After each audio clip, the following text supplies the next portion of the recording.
जी अस्सलाम वालेकुम स्टूडेंट। उम्मीद करता हूँ आप खैरियत से होंगे। तो आज के इस लेक्चर में हम एक्सरसाइज 9C क्वेश्चन नंबर 11 करेंगे। तो क्वेश्चन नंबर 11 में कह रहा है the height of 3 plant A B C in a garden.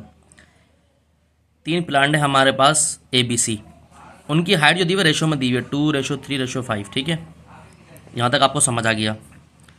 अब उनकी जो मीन हाइट दी हुई है तीनों की, वो दी हुई है 30, मतलब तीनों की हाइट कितनी दी हुई है, मीन हाइट 30। कह रहे find the height of plant B, आपको प्लांट बी की हाइट मालूम करनी है। If another plant D is added, अगर आपने एक प्लांट और डी एडिट कर दिया इसमें, इस गार्डन में, such that mean height of the 4 plant is now 33। यानी कि अब 3 पहले गार्डन थे ए बी सी, अब डी ऐड कर दिया, एक और यानी कि प्लांट ऐड कर दिया डी। ठीक है, गार्डन में। तो उनके अब जब चार चार गार्डन हुए तो ए बी सी डी, तो उनकी चारों की जो हाइट हुई वो कितनी, 33 हो गई। कह रहे फाइंड द प्लांट और find the height of plant D. अब आपको प्लांट डी की हाइट मालूम करनी है। ठीक है, तो क्वेश्चन आपको समझ आ गया होगा। 1 से 1.5 मिनट लगता है क्वेश्चन समझाने में कि भाई 3 प्लांट हैं ए बी सी, उनकी रेशो दी हुई हाइट की 2:3:5, एग्जैक्ट हाइट नहीं पता। कह रहा है आपको उनका मीन दिया हुआ हाइट का तीनों का 30 है। कह रहा है एक और प्लांट हमने ऐड कर दिया, उसको हमने डी कह दिया, और उसकी जो मीन हाइट है जब 4 ऐड हुए तो 33 हो गई। तो कह रहा है आपको हाइट निकालनी प्लांट डी की। अच्छा, यहाँ पर जब प्लांट डी ऐड करा तो उसका भी हाइट चाहिए होगी, सम ऑफ हाइट चाहिए होगी। ठीक है ना, तो उसको देख लेते हैं भाई, सॉल्व कर लेते हैं इसको। तो भाई ये है प्लांट है ए बी सी, और इनके रेशो दिए हुए हैं भाई। ए का रेशो दिया हुआ है आपको 2, बी का रेशो दिया हुआ है 3, इसका रेशो दिया हुआ है 5। सही है भाई। अब फॉर्मूला होता है मीन का, मीन लिख लें, कुछ भी लिख लें, सम ऑफ हाइट 3 प्लांट। ठीक है भाई, 3 प्लांट की, और यहाँ पर आ गया number of plant, number of plant. ठीक है भाई, जब 3 की बात हो तो 3 ही आएगा। अब मीन दिया हुआ है, कितना दिया हुआ स्टूडेंट, 3 का, वो दिया हुआ है 30 इज इक्वल टू, अब सम ऑफ हाइट ऑफ 3 प्लांट, तो ये ऐसे लिख दिया, सम ऑफ हाइट ऑफ 3 प्लांट, और नंबर ऑफ प्लांट कितने दिए हुए हैं, 3 दिए हुए ए बी सी, तो यहाँ 3 लिख दिया।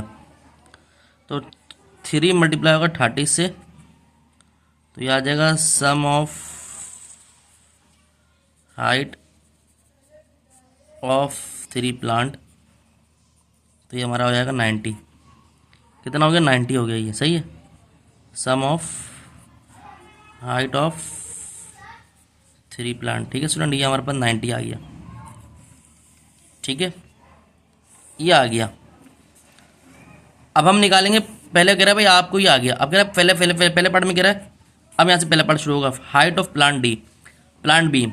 हाइट ऑफ प्लांट बी किस तरह निकलेगी भाई, हाइट ऑफ प्लांट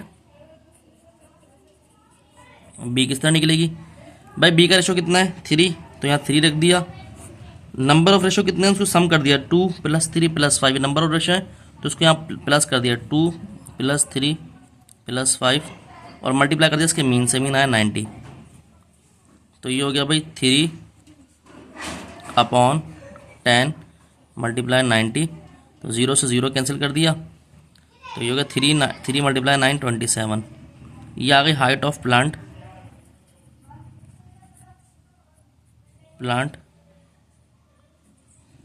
बी। ठीक है स्टूडेंट, बी की आ गई है हाइट।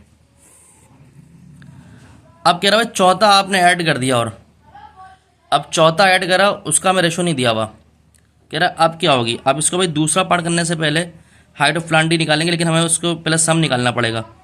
मीन ऐसे लिखा, sum of height of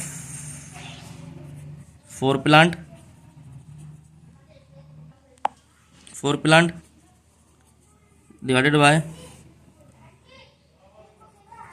number of height.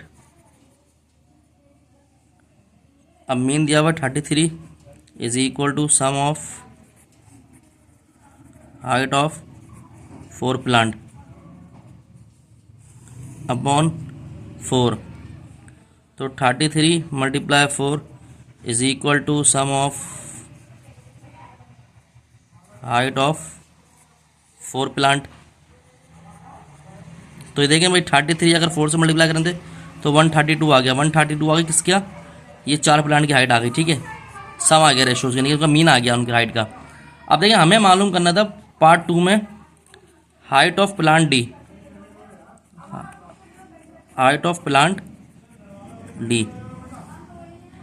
अब हाइट ऑफ प्लांट डी कितना है भाई, किस तरह निकालेंगे, इसका बी की हाइट निकालिए 27 और ये 4 का जो सम है उसका है 32। अगर मैं 132 में से इसके 4 प्लांट की हाइट के सम में से माइनस कर दूंगा 27 बी की हाइट को, तो ये आंसर आ जाएगा हमारा। तो ये हमारा कितना आएगा भाई, 132 में से 27 माइनस करें तो ये हो गया 9, सॉरी इसको नहीं इससे लेना बल्कि 90 से माइनस करेंगे क्योंकि 90 आता है ना 3 का सम, तो 90 से माइनस करेंगे तो हमारे पास ये आ गया 42। सही है, तो आप देख सकते हैं ये हमारे पास आ गई हाइट ऑफ प्लांट डी। तो स्टूडेंट उम्मीद करता हूँ लेक्चर आपके समझ आया होगा। तो आपको हमारा चैनल अच्छा लगा लाइक और सब्सक्राइब करें, अपने दोस्तों में शेयर करें। मदर वीडियो आपको मिलती रहेंगी, अपना ध्यान रखें। अस्सलाम वालेकुम।